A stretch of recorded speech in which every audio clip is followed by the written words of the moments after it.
Este é um trabalho voluntário, sem fins lucrativos, que oferece livros gravados em MP3 para aqueles que não têm condições de ler livros impressos. Para ouvir este e outros livros gratuitamente na íntegra, acesse nosso canal e leia as instruções na aba Sobre. Este livro foi gravado para o uso exclusivo da pessoa com deficiência visual, não podendo ser comercializado de acordo com a Lei nº 9.610, de 19 de fevereiro de 1998. Pergunta: após o ataque terrorista em Paris no início de janeiro de 2015, Sua Santidade disse uma frase provocante para um líder religioso. O Senhor disse: alguns dias penso que seria melhor se não houvesse nenhuma religião. Sua Santidade parece estar cada vez mais cético em relação às religiões, porque elas também dão origem à violência, ao fanatismo e à intolerância. O que queria o Senhor dizer com esta frase? Dalai Lama: o conhecimento e a prática das religiões foram e continuam a ser úteis, mas isso já não é o suficiente nos tempos modernos, como muitos exemplos em todo o mundo tornam cada vez mais evidente. Isto aplica-se a todas as religiões e, é claro, também ao cristianismo e ao budismo. Em nome da religião foram e continuam a ser travadas guerras, até mesmo guerras santas. Há milênios que força é usada e justificada em nome da religião. As religiões foram e são muitas vezes intolerantes. É por isso que digo que no século XXI precisamos de uma nova ética que vá mais além de todas as religiões. Refiro-me, por isso, a uma ética secular que seja útil e prática para mais de 1.000 milhões de ateus e um número cada vez maior de agnósticos. A nossa espiritualidade humana básica é mais fundamental do que a religião. O amor, a bondade e o carinho são uma tendência inerente ao ser humano, independentemente da religião a que pertencemos. Pergunta: a palavra espiritualidade está na moda. O que é para o senhor a espiritualidade? Dalai Lama: a espiritualidade é a mais elementar de todas as fontes primordiais da humanidade. Quando decidirmos cultivar os valores internos que todos nós apreciamos nos outros, então começamos a viver espiritualmente. Devemos criar uma base ética e cultivar os nossos valores internos, de modo que eles se adaptem aos nossos tempos científicos, mas, ao mesmo tempo, não devemos negligenciar as necessidades mais profundas do espírito humano. Naturalmente, todas as religiões podem prestar uma valiosa contribuição para essa ética secular holística. Estou convencido de que as pessoas podem viver sem religião, mas não podem viver sem valores internos, sem ética. A diferença entre a ética e a religião é semelhante à diferença entre a água e o chá. A ética e os valores internos, baseados num contexto religioso, são mais como o chá. O chá que bebemos consiste em grande parte em água, mas também contém outros ingredientes, tais como folhas de chá, especiarias, talvez um pouco de açúcar e, pelo menos no Tibete, até mesmo uma pitada de sal, e isso o torna mais saboroso e nutritivo, e é algo que queremos tomar todos os dias. Mas, independentemente de como o chá é preparado, o seu ingrediente principal é sempre a água. Podemos viver sem chá, mas não sem água. De igual modo, nascemos sem religião, mas não sem a necessidade básica de compaixão, e também não sem água. Pergunta: como chegou à conclusão que nos nossos dias precisamos de algo mais espiritual do que as religiões clássicas? Dalai Lama: há 56 anos que vivo no exílio na Índia. Lá convivo com uma ética secular e uma sociedade secular. O Mahatma Gandhi tinha um espírito profundamente religioso, mas também secular. Nos seus círculos de oração diária eram apresentados e cantados textos de todas as grandes religiões e filosofias. Gandhi era um grande amigo de Jesus e do seu pacifismo no Sermão da Montanha. Ele é o meu modelo, porque ele encarna a tolerância religiosa sem rodeios. Esta tolerância tem antigas raízes indianas, hindus, muçulmanos, cristãos, silques, jainistas, mas também budistas, zoroastristas, judeus, agnósticos e ateus convivem, com poucas exceções, pacificamente. Na Índia, há muitas minorias étnicas e religiosas e centenas de idiomas. O Tibete é a minha pátria, mas de certa forma eu também sou filho da Índia secular. Templos hindus, minaretes muçulmanos, igrejas cristãs e santuários budistas podem ser encontrados lado a lado. Eu sei que às vezes também há casos graves de violência local, mas seria um erro generalizar. A sociedade indiana é geralmente pacífica e harmoniosa. Todas as religiões seguem o antigo princípio indiano da não-violência, ahimsa, com a qual Gandhi também foi tão bem-sucedido politicamente. Foi a base da coexistência pacífica. Isto é a ética secular na prática, que vai mais além de todas as religiões. O mundo de hoje devia seguir este exemplo. Muitas vezes, sinto-me como um intermediário moderno deste antigo pensamento indiano. Esta concepção do secularismo pode ser de grande benefício para todas as pessoas, todas as religiões, todas as culturas e filosofias e para todas as sociedades.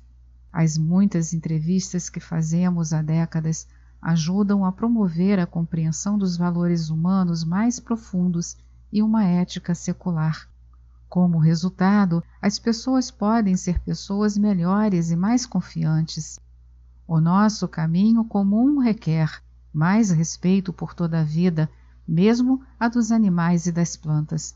No seu último programa de televisão, discutimos a degradação do meio ambiente global. Eu disse que às vezes tenho a impressão de que seria melhor para a Terra se não houvesse seres humanos.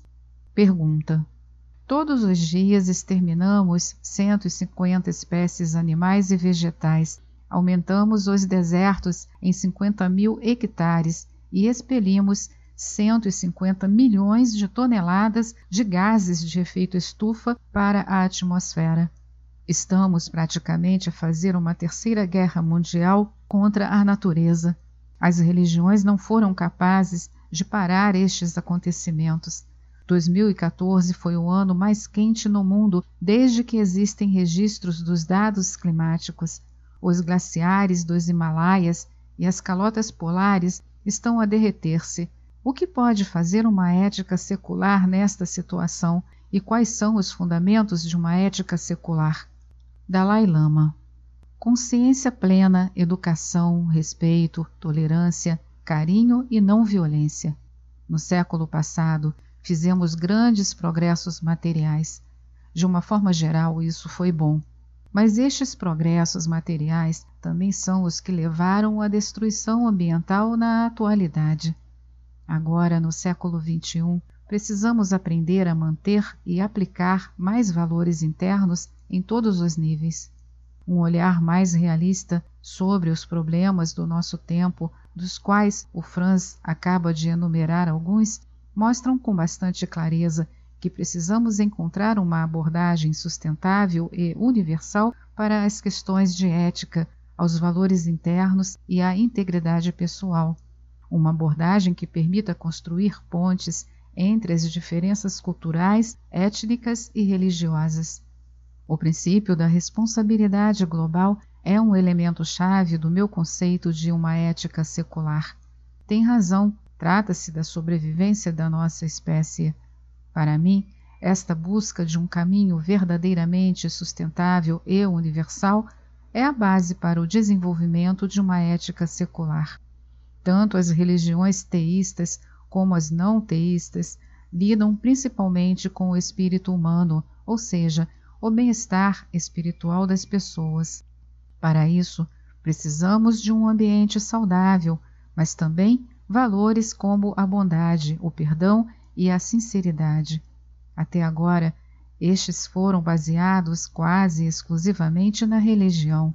A promoção destes valores era uma parte da prática religiosa. Mas vejo cada vez mais claramente que o nosso bem-estar espiritual não depende da religião, mas da nossa natureza humana inata, da nossa predisposição natural para a bondade, para a compaixão e para a preocupação pelos outros. Independentemente de pertencermos ou não a uma religião, todos nós temos uma ética elementar e humana em nós. Devemos cuidar e valorizar este fundamento ético comum. É a ética e não a religião que está enraizada na natureza humana. E assim podemos trabalhar para preservar o ambiente. Isto é religião na prática e ética na prática. A compaixão é a base da vida social humana. Estou convencido que o desenvolvimento humano tem como base a cooperação e não a competição. Isto está demonstrado cientificamente. Devemos aprender que a humanidade é uma só família que inclui ateus e um número cada vez maior de agnósticos. Fisicamente, mentalmente e emocionalmente, todos somos irmãos e irmãs, mas ainda nos concentramos demasiado nas nossas diferenças e não naquilo que nos une. Todos nós nascemos da mesma forma e morremos da mesma forma. Não faz muito sentido acabar no cemitério com orgulho pela nação e pela religião. Abrindo um parênteses, neste momento ele ri alto e a bom som durante bastante tempo, o riso mundialmente famoso e cativante do Dalai Lama. Ele continua: se os 7.000 milhões tivessem em conta o que os une e não o que os separa, todos teriam menos estresse e menos problemas. Deveremos aprender que somos todos irmãos e irmãs. Para mim não há inimigos, apenas pessoas que eu ainda não conheci. Os jovens de hoje têm muito mais oportunidades de se conhecer a nível mundial e deveriam usar esta oportunidade para trabalhar por um mundo melhor. A compaixão e o amor foram até agora muito negligenciados na educação, na formação e na educação. Isto é algo que podemos e devemos alterar. Existem duas perspectivas sobre a natureza humana. Uma defende que o ser humano é violento, cruel e agressivo por natureza. A outra acredita que temos uma tendência natural para a bondade, harmonia e uma vida pacífica. Eu concordo com esta segunda perspectiva. Por isso, considero que a ética não é a soma dos mandamentos e proibições que devem ser seguidos, mas sim um estado interior que nos pode levar à felicidade e satisfação de nós mesmos e dos outros. A mim, pessoalmente, conduz-me ao simples desejo de contribuir para o bem maior da humanidade e de todos os seres vivos. A educação ética a partir dos 14 anos, mais ou menos, é mais importante do que a religião. A formação altera tudo. As pessoas são passíveis de aprender. Isto mostra na Alemanha a queda do Muro de Berlim, que testemunhei e que nunca vou esquecer, ou até mesmo a política da União Europeia após a Segunda Guerra Mundial. Antigos adversários de guerra estão a construir em conjunto uma Europa pacífica. Por isso, a União Europeia recebeu o Prêmio Nobel da Paz merecidamente. Esta é mais uma edição do canal Livros Falados Voz Humana. Que o bem, o bom e o belo se multipliquem em benefício das criaturas.